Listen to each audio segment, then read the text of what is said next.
In Argentina, Javier Milei became president-elect after winning the second round of elections held on Sunday. In the Dominican Republic, the death toll after strong floodings triggered by torrential rains rose to 21. And in Palestine, after 45 days of Israel's invasion of Gaza, occupation forces continue to target civilian infrastructures, killing hundreds of Palestinians. Hello, welcome from the South. I'm Luis Alberto Matos from the TeleSUR studios in Havana, Cuba. We begin with the news.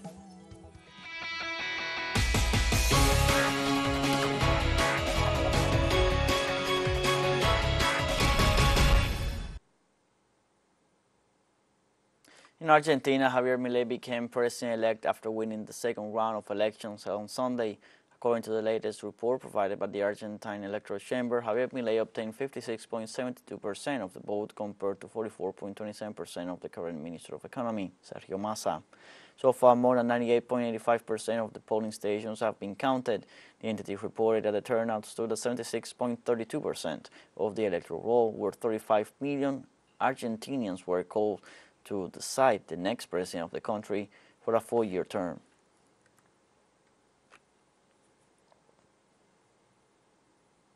In Cuba, the fourth Conference of the Nation on Immigration concluded with the presence of more than 400 participants from at least 50 countries.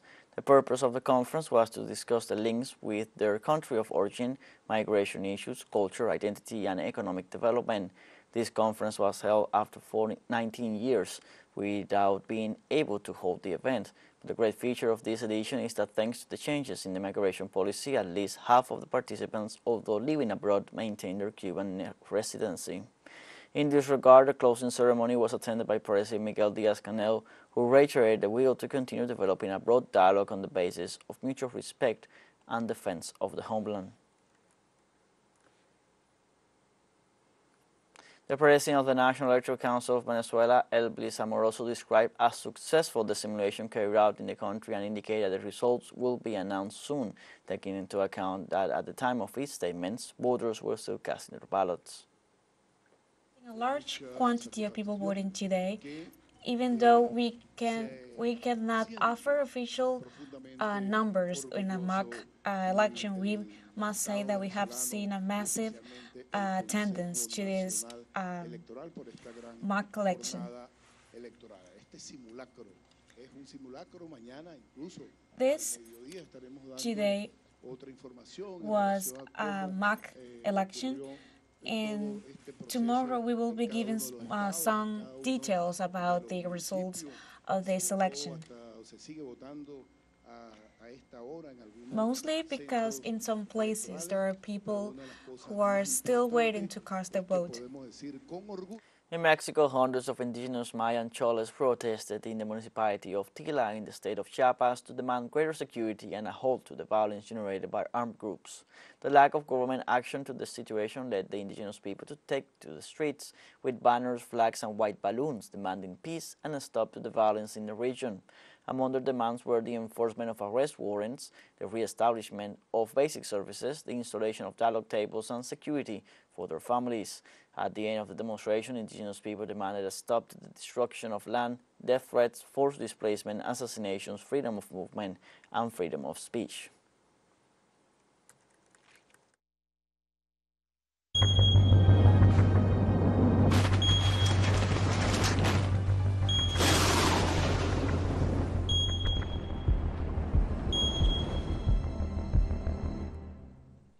Dominican Republic authorities confirmed death toll rose to 21 after heavy torrential rains. The weather event forced the evacuation of more than 13,000 people from their homes, and preliminary data reports that it affected more than 2,000 homes and left 45 communities cut off from communication. Among the most notable damages are problems in 24 circuits of the electricity distribution company and 110 aqueducts of the National Drinking Water and Sewers Institute were out of service.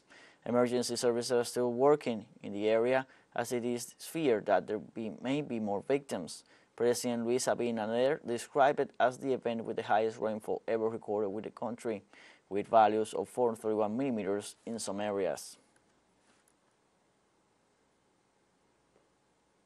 In this context, authorities declared 3 days of national mourning following the deadly floodings. The national mourning will be in effect from Monday to Wednesday, November 22nd. During these 3 days, the national flag will fly at half-mast in military installations and in public buildings throughout the Dominican Republic.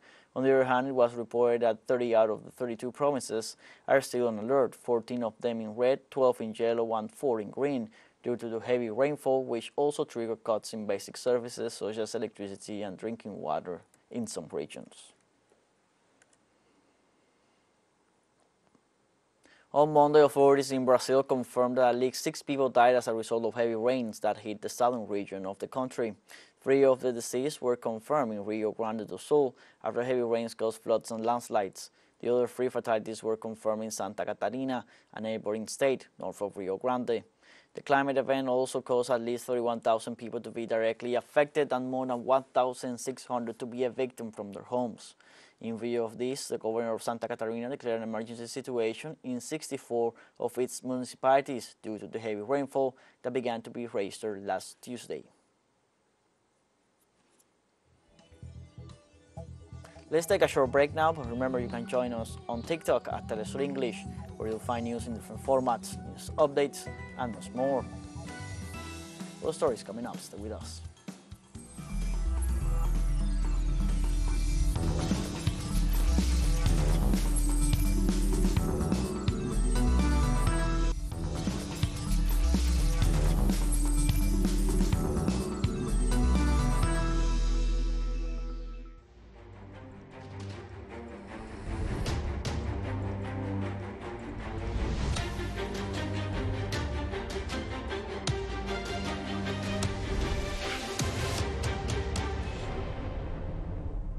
Welcome back from the south.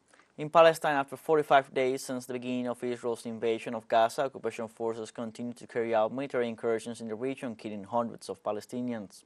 Local sources reported that during Monday night, Israeli fighter jets launched a series of attacks on the northwest of Khan Yunis town in southern Gaza, killing dozens of citizens, most of them women and children.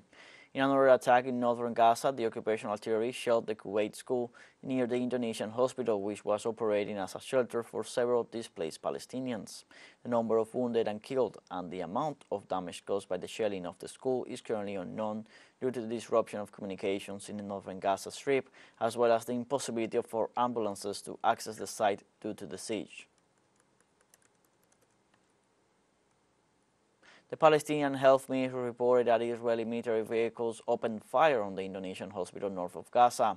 Health Ministry spokesman Ashraf Al-Qudra reported that in addition to tanks, occupation forces deployed several snipers on the rooftops of buildings near the hospital to prevent ambulances from entering and leaving.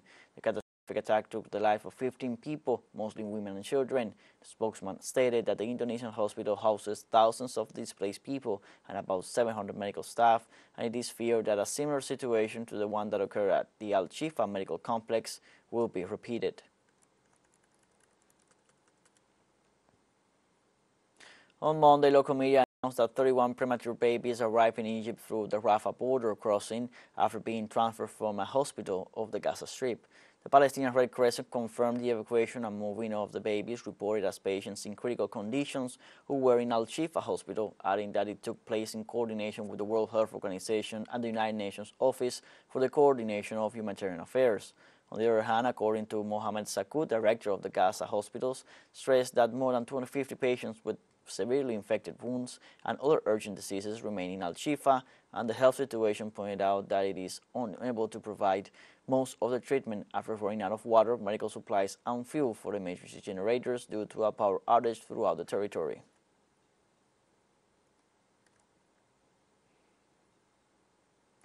No one is safe in Gaza as Israeli airstrikes hit southern Gaza and the catastrophe continues. With an update on the current situation, our correspondent Noor Harasin has the details.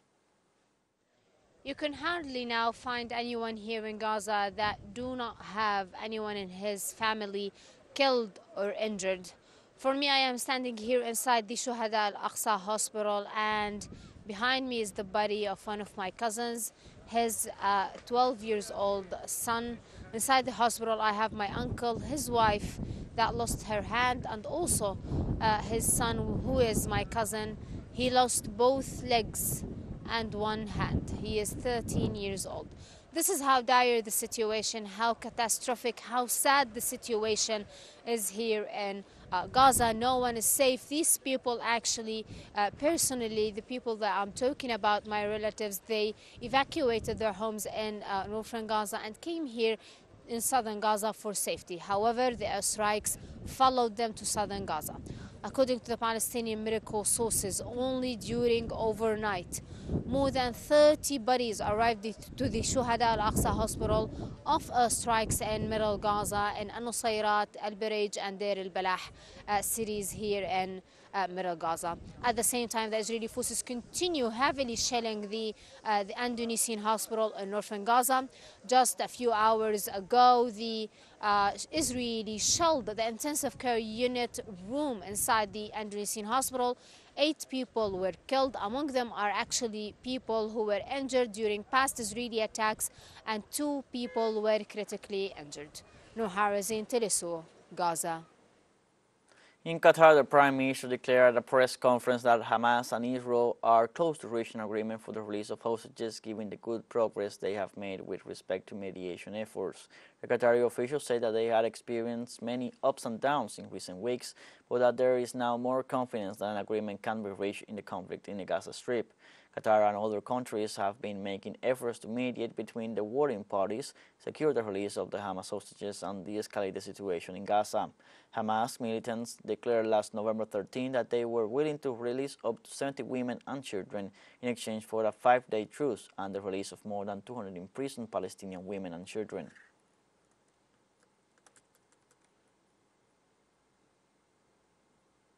In China, Foreign Minister Wang Yi met this Monday in Beijing with his Palestinian counterpart Riyad al-Maliki and with the Foreign Minister of Saudi Arabia, Egypt, Indonesia and Jordan. The Chinese minister reaffirmed the Asian giant's position on the conflict in the Gaza Strip, stating that China will always stand on the side of the just cause of the legitimate rights of human beings. Wang also urged the international community to take effective measures so that the war in Gaza does not continue. For his part, the Palestinian Foreign Minister Riyad al-Maliki thanked his Chinese counterpart and on behalf of the Arab countries for the search of a peaceful solution to the ongoing conflict. We have a second short break coming up, but before, we invite you to visit our YouTube channel at TeleSUR English. There you'll be able to rewatch our interviews, top stories, special broadcastings, and more. Hit the subscribe button and activate the notification bell to stay up to date on the world's most recent events. Final short break. Don't go away.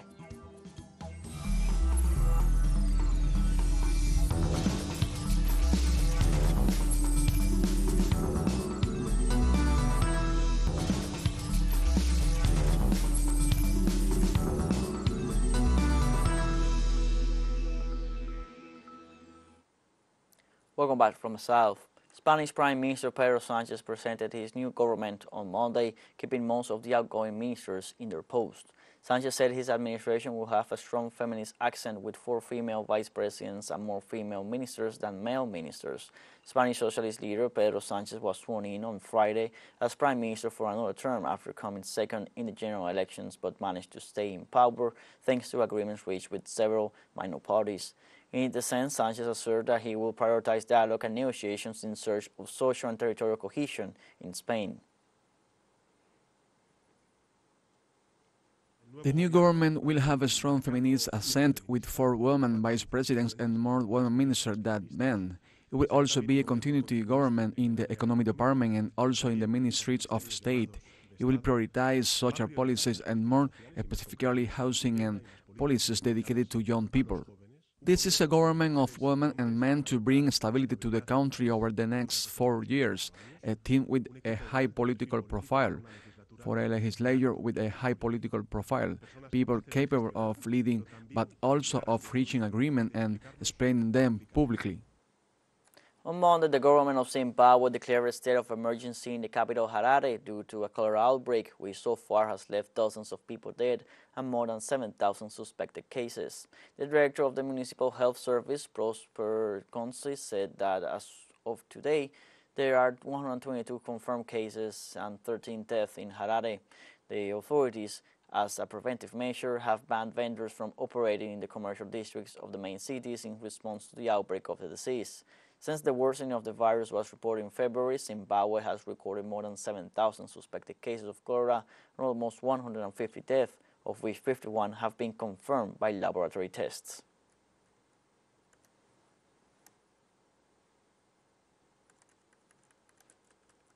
A lot of things that are going to take place. We want to make sure that all the garbage is collected. We want to make sure that all these illegal street vendors are removed.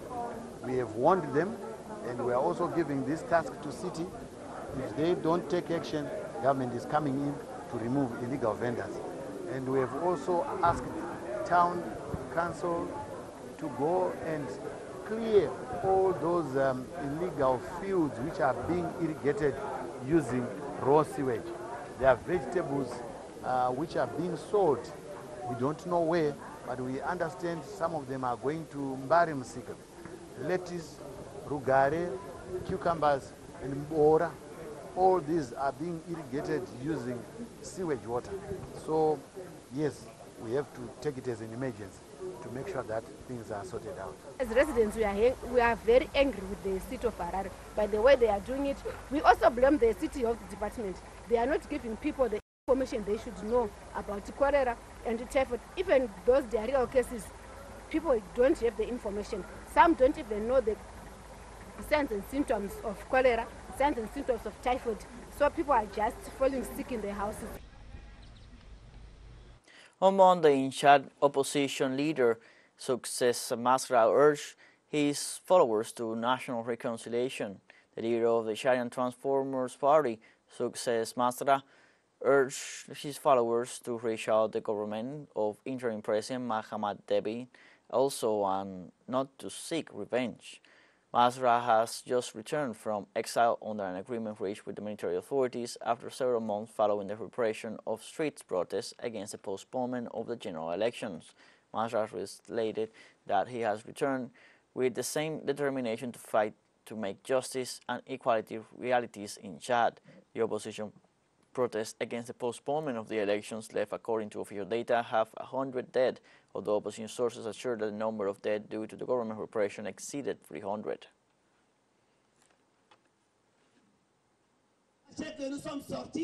I want you to know that we went out for justice and equality, to carry your voice, and we have returned today with the same conviction and the same determination to fight to make justice and equality a reality in this country of ours. As of today, our doors are open, our hearts are open, and I would like you to open yours as well, to continue the dialogue so that this transition, which took off in April 2021 and which went through a period of extreme turbulence in 2022, particularly on October 20, can land in 2024 at the airport of democracy, where, for the first time, Chadians will choose their leader in an exclusive and free manner. And we have come to the end of this news brief. You can find these and many other stories on our website at telesurenglish.net. You can also join us on our social media on Facebook, X, Instagram, Telegram, and TikTok. We'll now run a short video clip on Venezuela's successful mock election held on Sunday in the nation's defense of its territorial integrity and historical rights. For TeleSUR English, I'm Luis Alberto Matos. Thank you for watching.